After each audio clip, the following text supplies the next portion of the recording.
let's raise a glass, a toast to celebrations. Hello, everyone. Welcome back to our channel, where we make learning English fun and easy. Today, we have a special topic to cover.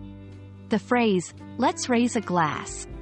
Whether you're a beginner or advancing in your English journey, understanding common phrases can greatly enhance your conversational skills. So, sit back, relax, and let's dive into the celebratory world of this expression. The phrase, let's raise a glass, is often heard at celebrations, gatherings, and significant life events. But what does it actually mean? To raise a glass refers to the action of lifting one's drink in the air during a toast as a sign of honor, celebration, or respect.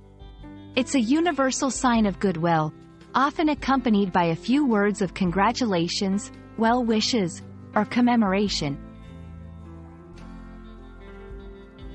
Curious about where this phrase comes from? Let's raise a glass has roots that stretch back to ancient times, used in ceremonies and rituals to express unity, agreement, and shared happiness. Today, it is commonly used at weddings, parties, farewell gatherings, and even informal get-togethers. When someone initiates a toast, it's customary for everyone present to participate, symbolizing their collective good wishes or acknowledgement of the moment.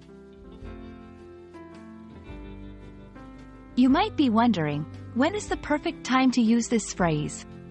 The beauty of "let's raise a glass" is its versatility. It's suitable for almost any celebratory occasion, whether you're at a birthday party, a wedding reception, celebrating a friend's accomplishment, or even marking a new beginning. This phrase fits perfectly. The key is to say it with sincerity and warmth, followed by a brief pause for everyone to raise their drinks before you continue with your message or toast. Across different cultures, toasting has its unique customs and significance. Let's raise a glass transcends cultural boundaries, offering a moment of unity and shared joy. It's a gesture that promotes positivity and camaraderie, making it a cherished tradition worldwide. Understanding the context and respecting the customs of toasting in various cultures can enrich your experience and participation in these celebratory moments. We hope you enjoyed this exploration of the phrase, let's raise a glass, and its rich cultural and social significance. Remember, language is not just about words and grammar. It's also about the expressions and traditions that bring us together. So next time you're at a celebration, you'll know exactly what to do when someone says, let's raise a glass. Thank you for watching, and we look forward to sharing more interesting English learning tips with you. Cheers to your learning journey.